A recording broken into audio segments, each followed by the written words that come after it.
오늘은 내 삶의 주인 예수 그리스도라는 제목으로 하나님 말씀 전하겠습니다.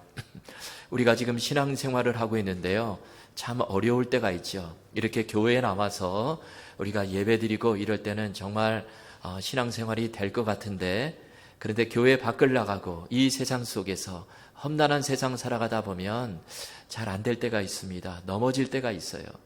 여전히 우리는 이 세상의 유혹과 시험에 흔들릴 때가 있습니다. 자, 그런데 그 원인이 무엇일까? 그것은 어떻게 보면 핵심을 좀 우리가 생각하지 못하고 신앙생활을 좀 막연하게 그렇게 생각하고 있지는 않은가, 그런 생각을 좀 해보게 됩니다. 제가 이런 기사를 읽은 적이 있습니다. 정신병원에서 환자를 치료하고요, 이제 치료가 되면 그 환자를 집으로 돌려보내야 되는데, 그런데 그 환자를 정말로 집으로 돌려보내도 되는가, 그것을 측정하는 방법을 개발한 의사가 있었다고 합니다. 그 의사가 측정한 방법은 이렇습니다. 환자가 있는 방에다가 이 수도 장치를 해놔요. 그리고 수돗물을 좀 이렇게 그냥 서서히 이렇게 좀 틀어놓습니다. 그럼 물이 흐르잖아요. 그럼 바닥에 물이 고이게 될 것입니다. 그런데요, 정말 태어날 수 있는 그런 환자는 그거를 딱 보고 수돗물부터 잠그고 그 다음에 걸레로 그 바닥을 닦는다고 그래요. 이게 걸레를 줘요. 그러면 정신이 정말 온전한 사람은, 치료가 된 사람은 수돗물부터 잠그고 걸레로 바닥을 닦습니다. 그런데 집에 갈 수 없는 사람은 어떻게 하냐면요, 수돗물이 계속 나오는데 그거를 잠글 생각을 안 하고 그냥 걸레를 주면 그냥 바닥을 그냥 닦는다는 거예요. 계속 물이 흐르는데 그거 생각하지도 않고 그렇게 닦는다라는 것입니다. 여러분, 차이가 있죠. 여러분, 정신적으로 온전한 사람은 원인이 어디에 있는가, 그것을 파악할 수 있어요. 내가 무엇 때문에 이렇게 되었는지, 어디서 잘못되었는지 그 근본적인 문제를 파악하고 그것을 고치려고 합니다. 그런데 우리 신앙생활도 좀 마찬가지가 아닐까, 그런 생각을 해보게 됩니다. 오늘날 많은 사람들이요, 이 근본적인 원인을 생각하지 않고 내 신앙생활이 힘들다, 왜 이렇게 시험이 많어, 왜 이렇게 어려운 문제가 많어, 그렇게 힘들어하는데요. 여러분, 그런데 정말 중요한 원인이 무엇일까요? 자, 그것은 오늘 본문의 제목처럼 내 삶의 주인이 누구인가, 그거를 생각하는 데 달려 있어요. 내 삶의 주인, 내 마음의 주인이 바뀌어져 있는가, 그것을 생각하라는 것입니다. 여러분, 내 삶의 주인이 만약에 아직까지 여전히 나라면 우리는 정말 힘들고 피곤하고 지친 삶을 살아갈 수밖에 없어요. 그런데 주인이 바뀌어버리게 되면, 내 삶의 주인이 예수 그리스도가 되면 우리 삶이 달라지게 된다라는 것입니다. 지금까지 내가 운전대를 잡고 살았는데 그 운전대를 과감히 내려놓고 주님께서 내 마음의 운전대를 잡아주십시오, 주님께서 내 삶을 이끌어가 주십시오, 이렇게 온전히 맡겨버리면 정말 우리가 생각지도 못할 엄청난 삶을 살 수 있다라는 것입니다. 예전에 어떤 목사님이 그런 말씀을 하셨죠. 대진표를 바꾸라. 여러분, 무슨 말일까요? 예를 들면 사실 다윗과 골리앗이 싸우게 되면요, 골리앗이 이길 수밖에 없어요. 신체적으로도 크게 차이가 나고요. 다윗은 소년이고 골리앗은 장수입니다. 엄청나게 싸움의 경험을 많이 가진 사람이에요. 그런데 다윗이요, 대진표를 바꿔버려요. 자기 자신의 자리에다가 하나님을 올려놓습니다. 그래서 하나님과 골리앗이 싸우게 해요. 그러면 누가 이깁니까? 당연히 하나님이 이기시죠. 여러분, 또 모세와 애굽의 바로왕 싸우면 당연히 바로가 이기죠. 바로는 막강한 권세를 가지고 있어요. 근데 모세는 정말 80세, 어떻게 보면 연세도 많고 그런 연약한 사람인데 상대가 되지를 않아요. 그런데 이 모세가요, 대진표를 바꿔버려요. 자신의 자리에다가 하나님을 올려놓습니다. 그리고 싸워요. 그러면 누가 이길까요? 당연히 하나님께서 이기십니다. 그래서 그 승리가 모세의 승리가 되는 것입니다. 그래서 이 대진표 바꾸기가 참으로 중요한데요, 아주 기가 막힌 말씀입니다. 여러분, 우리도 한번 그렇게 살아보면 어떨까요? 여러분, 우리도 이 세상과 싸우는 대진표를 우리가 짜는데요. 그런데 그 자리에서 내가 내려오고 하나님을 거기다가, 예수 그리스도를 거기다가 올려놓는다면 우리도 이길 수 있다라는 것입니다. 하나님께서 나를 대신해서 싸우도록 하는 거예요. 이 세상 환난과 시험, 고난, 문제 막 일어나는데요. 우리가 또 교회 생활하면서 또 상처도 받죠. 그런데 그 자리에다가 살아계신 주님을 올려놓으면, 대진표를 바꿔버리면 하나님께서 대신 그 문제들을 처리해 주시고 우리는 그저 맡기면 되니까 우리는 놀라운 삶을 살 수가 있다는 것입니다. 여러분, 이것을 다른 말로 하면 내 삶의 주인을 주님으로 과감히 바꿔버리라는 것입니다. 그렇게 살면 정말 이전과는 다른 엄청난 놀라운 삶을 살 수 있다라는 거예요. 오늘 본문에 보면 사도 바울이 바로 그것을 말씀하고 있습니다. 본문 20절을 다시 한번 보십시오. 우리 함께 읽겠습니다. 시작. 내가 그리스도와 함께 십자가에 못 박혔나니 그런즉 이제는 내가 사는 것이 아니요 오직 내 안에 그리스도께서 사시는 것이라. 이제 내가 육체 가운데 사는 것은 나를 사랑하사 나를 위하여 자기 자신을 버리신 하나님의 아들을 믿는 믿음 안에서 사는 것이라. 아멘. 이 엄청난 이 사도 바울의 고백인데요. 여기서 보니까 바울이 지금 내가 그리스도와 함께 십자가에 못 박혀 죽었대요. 자기 자신은 죽은 것입니다. 자기 자신은 사라진 거예요. 그러면 이제부터 누가 사십니까? 내 안에 계신 예수 그리스도께서 사신 것이라. 이 말씀은 주인이 완전히 바뀌어져 버렸다는 것입니다. 예전에는 예수님 만나기 전에는 바울 정말 내 생각대로, 내 마음대로, 내 열심대로 그렇게 살았는데, 그러나 그러한 과거의 내가 이제는 죽고 오직 예수 그리스도께서 네 삶의 주인이 되시는, 예수님이 네 삶의 전체를 이끌어 가시는 그런 놀라운 삶을 살게 되었다, 그렇게 고백하고 있는 것이죠. 여러분, 이것을 위해서 필요한 것이 무엇일까요? 그것은 내가 죽는 것입니다. 제가 죽었습니다.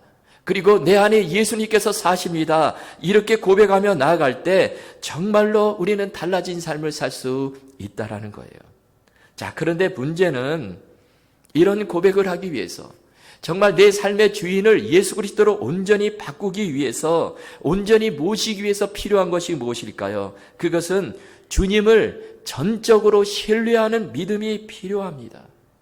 여러분, 이 믿음이 없으면 우리는 살면서 여전히 입으로는 우리가 예수님이 내 삶의 주인이십니다. 그러다가 어려운 문제 만나면요, 또 어느 순간 보면 내가 내 주인이 되어 그렇게 살아가요. 급한 일 만나면 그냥 내가 내 주인이 되어 내가 처리하라고 합니다. 그래서 우리에게 정말 필요한 것이 무엇입니까? 내가 온전히 주님을 신뢰하는 이 믿음, 이것이 있을 때만이 내 주인의 자리를 온전히 예수 그리스도께 내어 드릴 수 있다라는 거예요. 여러분, 특별히 어떤 믿음이 필요할까요? 하나님께서 지금도 살아계시고 그 하나님이 나와 함께 하시고 또 예수님께서 십자가에 못 박혀 돌아가시고 부활하셨다. 그 부활의 주님을 믿는 믿음이 중요합니다. 이것이 복음의 핵심인데, 이것을 온전히 믿게 되면 내 삶의 주인을 어떤 상황 속에서도 과감히 예수 그리스도로 바꾸고 일평생 주님을 내 주인으로 모시고 그렇게 살아갈 수 있다라는 거예요. 여러분, 우리가 믿음을 생각할 때 진짜 믿음은 사실 내가 믿으려고 발버둥 치는 것이 아니라 그냥 믿어지는 거예요. 어느 순간부터 그냥 믿어지는 것입니다. 입으로만 믿는 것이 아니라 내 마음으로 믿어져요. 하나님의 살아계심이 믿어지고 하나님이 나와 함께 하심이 믿어지고 예수 그리스도의 십자가와 부활이 믿어지고 성경 말씀이 믿어지고 이렇게 그냥 믿어지는 거, 이것이 진짜 믿음이에요. 그런데 오늘날 교회 다니는 사람들 가운데서도 이런 믿음을 갖지 못하는 분들이 있습니다. 여러분 어떠십니까? 교회를 다녀요. 입으로는 예수님 믿는다고 말해요. 그런데 내 마음속으로는 믿어지지가 않아요. 이렇게 되니까 여전히 내가 주인 노릇하며 사는 것입니다. 여러분, 정말 중요한 것은 내 삶의 주인을 예수 그리스도로 온전히 바꾸는 것인데, 그래야 우리가 이 세상 속에서 승리할 수 있는데, 이것을 위해서 필요한 것은 바로 하나님께서 지금도 살아계시고 내 모든 삶을 책임져 주시고 예수 그리스도께서 부활하셨고 이 사실이 온전히 믿어져야 하는 것입니다. 우리가 이 사실을 믿어지면 그냥 끝나는 거예요. 그 믿음 하나가 나를 살리고 내 삶을, 내 인생을 책임져 주고 우리는 정말 엄청난 인생을 살아갈 수 있다라는 거예요. 자, 그래서 여러분, 우리가 그 믿음을 어떻게 가질 수 있는가, 이것이 중요한데요. 제가 여러분께 좀 어떤 답을 드리려고 합니다. 여러분, 그 답은 사실 성경 속에 있어요. 여러분, 성경의 핵심은 예수 그리스도의 부활에 있습니다. 이 부활은 십자가를 포함하는 말이죠. 십자가가 있기에 부활이 있습니다. 십자가는 부활로 완성이 되는 거예요. 그래서 예수 그리스도의 부활이 참으로 중요하고 이것이 복음의 핵심인데, 그런데 문제가 무엇입니까? 지금 예수님께서 만약에 우리가 보는 앞에서 지금 이 시간에 십자가에 달려 돌아가시고 부활하셨다. 예수님이 부활하신 것을 우리 눈으로 직접 보았다면 문제가 되질 않아요. 그렇게 되면 안 믿을 사람 한 사람도 없죠. 그런데 문제는 그 사건이 2000년 전에 일어났다는 것입니다. 2000년이란 세월, 까마득한 옛날이죠. 그래서 사람들이요, 내 눈으로 보질 못했는데 어떻게 믿어? 그러면서 예수님의 부활을 믿지를 않습니다. 자, 그런데요, 그 시간적인 간격을 뛰어넘어서 우리에게 하나님의 살아계심, 예수 그리스도의 부활을 증거하는 책이 있는데 그것이 바로 성경입니다. 여러분, 그래서 성경이 참으로 중요해요.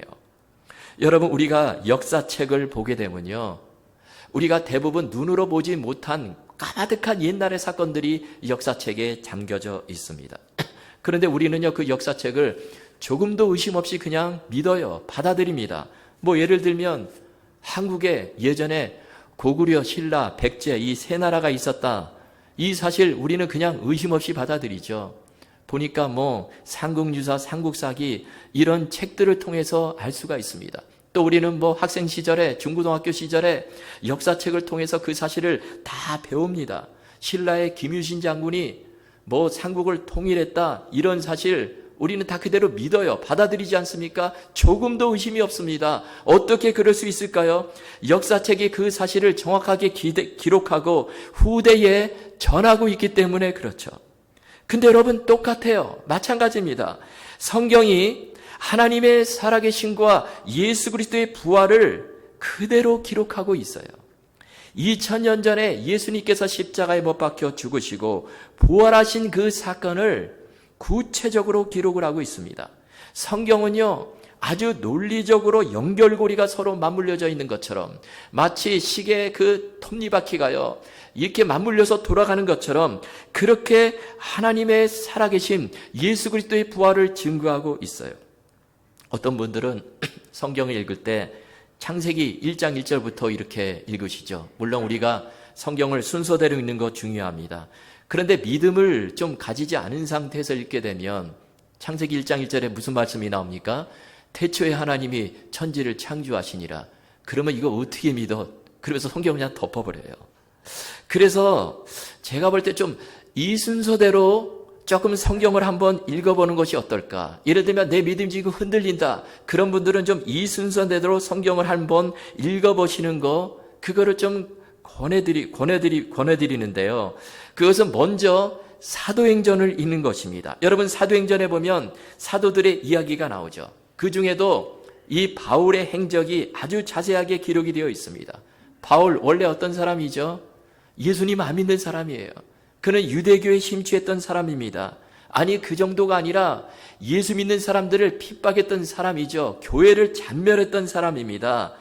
그런데 이런 사도 바울이 사도행전을 읽어보면 갑자기 그냥 확 바뀌어버려요. 어제까지만 해도 예수 그리스도를 핍박했는데 다음 날 되니까 완전히 딴 사람이 되어 있습니다. 그리고 나가서 예수 그리스도, 예수님은 그리스도시고 부활하셨고 살아계신 하나님의 아들이십니다. 이것을 담대하게 증거하는 거예요. 여러분, 어떻게 이럴 수 있을까요? 그냥 뭐 서서히 변화되는 것이 아니고 갑자기 그냥 하루아침에 돌변해요. 어떻게 이럴 수 있을까요? 그것은 바울이 바로 다메섹 도상에서 부활하신 주님을 만났기 때문에 그렇습니다. 그것도 공생의 기간의 주님이 아니라 부활하신 십자가에 달려 돌아가시고 못 박혀 돌아가시고 3일 만에 부활하신 그 주님께서 바울의 눈앞에 그냥 떡하니 나타나신 거예요. 그러면서 사울아 사울아 내가 어찌하여 나를 핍박하느냐, 이 음성을 들려주신 것입니다. 그 부활의 주님을 만나고 바울이 그냥 완전히 변화된 것이죠. 여러분, 바울이여 주님을 만나지 않았는데 만났다, 그렇게 할 리가 없습니다. 사도행전에 보면 이 사건이 얼마나 중요한지 바울이 다메섹 도상에서 예수 그리스도를 만난 이 사건을 3번씩이나 기록을 하고 있습니다. 그리고 또 그것뿐만 아니라 바울의 실제 삶이 그것을 완전히 뒷받침하죠. 바울이여 예수님을 만나고 난 이후의 삶은 완전히 뒤바뀌어가지고 어떤 어려움과 고난 속에서도 조금도 물러서지 않고 그 예수 그리스도의 복음을 담대히 전하는 그런 엄청난 삶을 살고 있더라는 것입니다. 이 이야기를 사도행전이 기록을 하고 있어요. 그래서 사도행전을 읽고요, 그 다음에 복음서를 읽어보는 거예요. 여러분, 복음서 예수님의 이야기로 가득 차 있죠. 공생의 기간에 예수님께서 행하신 그 모든 일들이 기록이 되어 있습니다. 특별히 예수님의 십자가와 부활을 사복음서가 다 그대로 기록을 하고 있어요. 사도 바울이 부활의 주님을 만났는데, 그래서 그 예수 그리스도는 살아있는데 그 예수 그리스도의 행적을 사복음서가 그대로 기록을 하고 있습니다. 자, 그런데 놀라운 사실은 그 예수님이 또 누구를 증거하십니까? 하나님 아버지를 증거하고 계세요. 하나님께서 나를 이 땅에 보내셨고 하나님이 내 아버지가 되시고 하나님과 나는 하나입니다. 이 사실을 바로 예수 그리스도께서 증거하고 계시다라는 것입니다. 여러분, 예수님께서 증거하신 그 하나님 거짓일 리가 없어요. 여러분, 예수님께서 부활하신 정말 하나님의 아들이신데 그 예수님께서 증거하신 하나님은 당연히 참되시고 살아계신 분이시죠. 여러분, 이런 관점에서 창세기를 읽어보십시오. 그러면 그 말씀이 아주 분명하고 생생하게 들려오게 될 것입니다. 그래서 우리가 성경을 읽어보면 정말 하나도 끊기지 않고 연결고리가 쫙 연결되어 있는 것처럼 그렇게 예수 그리스도의 부활과 하나님의 살아계심을 증거하고 있다라는 거예요. 여러분, 그리고 뿐만 아니라 예수님의 제자들, 그리고 사도 바울이 기록한 그 성경을 2000년이란 세월이 지났지만 지금 우리 눈으로 직접 보고 있는 것입니다. 그래서 우리는 그 말씀을 믿는 거예요. 아까 제가 우리 한국에 삼국시대가 있었다 말씀드렸죠. 그 연대가 언제냐면요, 기원전 1세기부터 기원 후 7세기까지예요. 어떻게 보면 예수님 지금 공생의 기간과 겹칩니다. 그 연대와 비슷해요.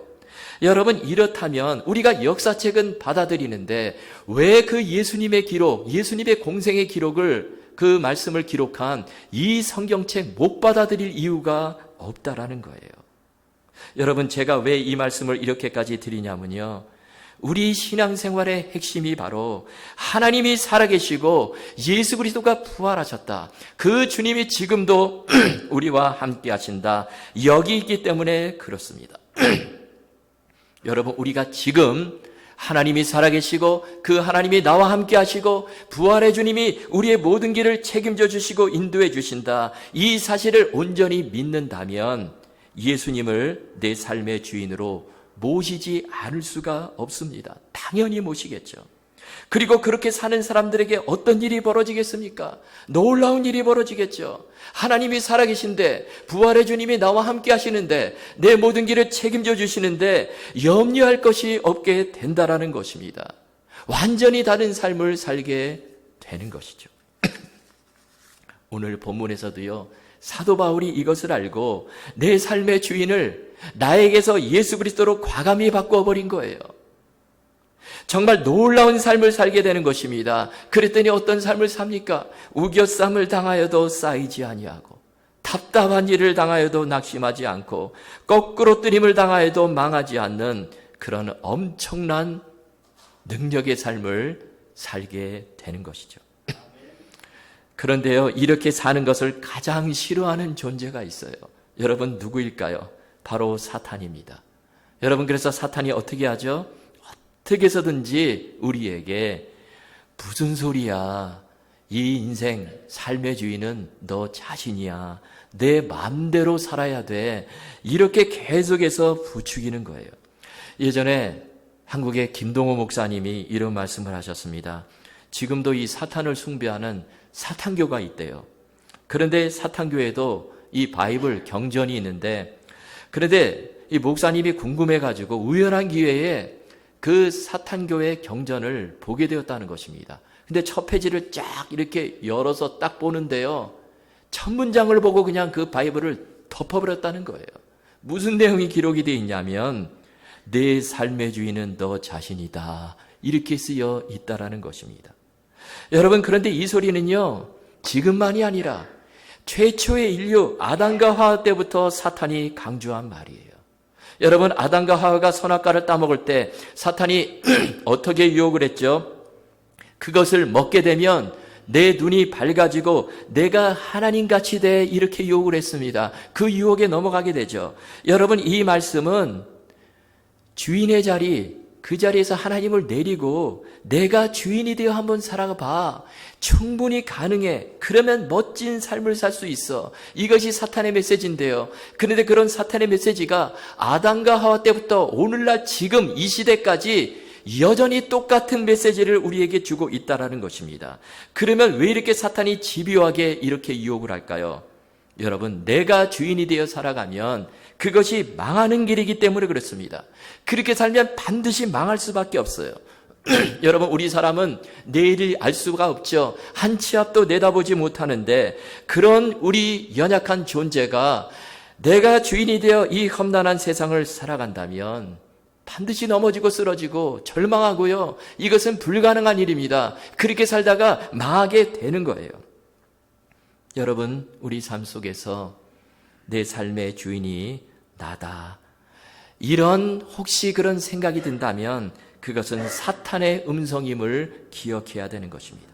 그러므로 여러분, 우리가 어떻게 살아야 될까요? 우리는 내 삶의 주인을 반드시 바꾸어야 되는 것입니다. 나로부터 예수 그리스도로 그 주인을 바꾸어야 돼요. 예수님을 내 주인의 자리에 모시고 예수 그리스도를 온전히 신뢰하고 이렇게 주님 의지하며 내 모든 삶을 주님께 전폭적으로 맡기고 이렇게 살아간다면 어떤 풍파도 어떤 시험도 우리를 넘어뜨리지 못하게 된다는 거예요.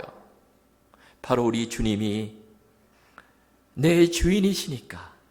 그 예수님은 부활하셨고 살아계신 하나님의 아들이시고 전능하신 하나님이신데, 그 주님이 내 주인이신데 무엇이 두려울 수가 있겠는가 하는 것입니다. 어제 새벽 예배 시간에도 잠깐 말씀드렸는데요. 본인이 암 환자인데 다른 암 환자들을 찾아다니면서 복음을 전하는 이 천정은 자매가 있습니다. 제가 이분의 간증을 들었는데요. 정말 대단해요. 이분이 뭐라고 고백을 하냐면, 암은 하나님이 주신 선물이고 죽음은 소망이다, 이런 엄청난 고백을 하고 있더라고요. 여러분, 일반 사람들은요, 암은 정말 저주고 정말 가장 싫어하는 것이 암인데, 이 자매는 암은 하나님이 주신 선물이고 죽음은 소망이다, 이런 고백을 하며 살아가요. 그런데 처음부터 그랬던 것은 아닙니다. 이 천정은 자매가 처음에 암 4기 판정을 받았는데요, 그때 의사가 하는 말이 너무 늦었습니다. 당신은 죽습니다. 정리하십시오. 이렇게 솔직하게 이야기를 하더라는 거예요. 그 소리를 들으니까 너무 절망이 되고 억울하고 내가 너무 슬프고 너무 불쌍하다, 그런 생각이 들더라는 것입니다. 그러다가 우연히 예수 그리스도를 만나게 되는데, 알고 지내던 언니가요, 이 소개로 교회를 나가게 되었습니다.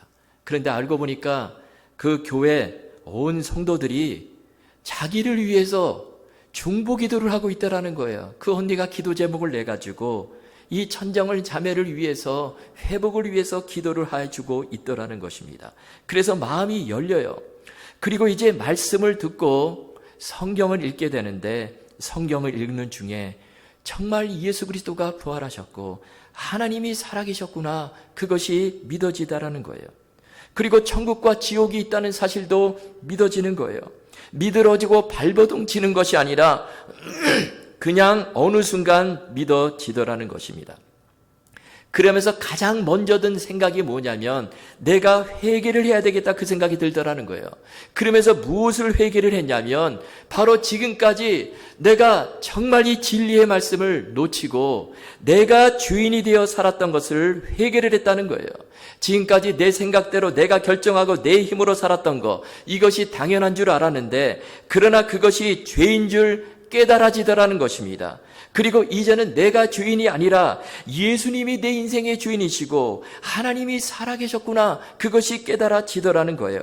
그래서 내 주인을 예수님으로 과감히 바꾸어 버렸어요. 이렇게 되니까 말할 수 없는 평안이 찾아오게 되고요. 또 살면서 그래도 이 암을 가지고 사니까 얼마나 힘들겠어요. 현실은 그렇지 않은데요. 어떤 때는 정말 몸이 아파오고 일어날 힘조차도 없는데, 그런데 그때마다 이런 생각을 하는 것입니다. 주인이 내가 아니고 주님이 주인이시지. 그러면서 주님, 내 암도 다 가져가시고 내 고통도 다 가져가시고 내 몸은 내 것이 아니고 주님의 것입니다. 이렇게 온전히 주님께 맡겨드립니다. 이렇게 살아가는 거예요. 그런데 놀라운 것은 지금까지 항암 치료를 100번이나 넘게 받았는데요, 살아서 복음을 전하는 삶을 살아갑니다. 의사의 말에 의하면 예전에 천정원 자매가 항암 치료를 한 80번을 받았을 때, 그때도 그렇게까지 항암 치료를 많이 받으면서 살아있는 사람은 아마 이 천정원 자매가 유일하지 않을까, 그런 말을 했는데, 보통 이 말기암 환자들은요 그렇게까지 항암 치료를 받기 전에 대부분 다 죽는다고 합니다. 그런데 놀랍게도 하나님의 은혜로 항암 치료를 100번이나 지금 넘겼습니다. 그런데도 겉으로 볼 때 전혀 아프지 않는 사람처럼 계속해서 암 환자들을 찾아다니며 복음을 전하고요, 또 수많은 사람들 앞에서 하나님의 살아계심을 간증하는 이런 놀라운 삶을 살아가고 있다라는 거예요. 여러분, 어떻게 그런 삶을 살 수 있을까요? 그 놀라운 비결은 본인이 입으로 고백한 대로 자신의 삶의 주인을 바꾸었기 때문입니다. 그 상황에서, 암이 있는 상황에서 정말 내가 여전히 주인이면 쓰러질 수밖에 없죠. 낙심과 절망, 고통의 물결이 쓰나미처럼 밀려오는데요, 내가 주인이 되면 감당할 수가 없습니다. 그런데 주인을 바꿔버리니까, 예수 그리스도가 내 삶의 주인이시니까, 그 주님께 다 맡겨버리니까 암도 고통도 다 가져가 버리십시오. 내 몸도 주님의 것입니다. 이렇게 온전히 맡겨버리니까 놀라운 힘이 나고요, 건강한 사람도 하지 못하는 엄청난 놀라운 인생을 살게 되더라는 것입니다. 그분의 생명은 하나님 손에 있어요. 하나님께서 언젠가는 데려가시지만, 그러나 그거 생각하지 않고 그저 지금 내 삶의 주인은 예수 그리스도십니다, 그렇게 고백하며 하나님의 살아계심을 증거하는 엄청난 삶을 살아가고 있다라는 거예요. 여러분, 내 인생의 주인이 누구십니까? 예수님이 주인이십니까? 아니면 아직도 내가 주인 되어 살고 계십니까?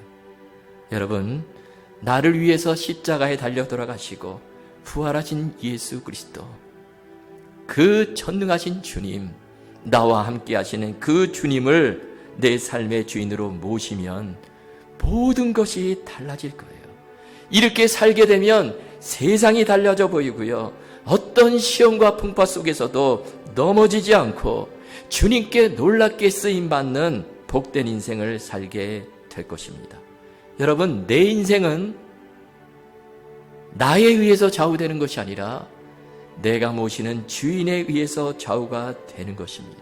여러분, 이 말씀 붙잡으시고 우리 모두 예수 그리스도를 내 삶의 주인으로 모시고 온전히 주님 신뢰하며 그 주님께 다 맡기시고 그저 주님만 따라가시는 저와 여러분 다 되실 수 있기를 주님의 이름으로 축원합니다.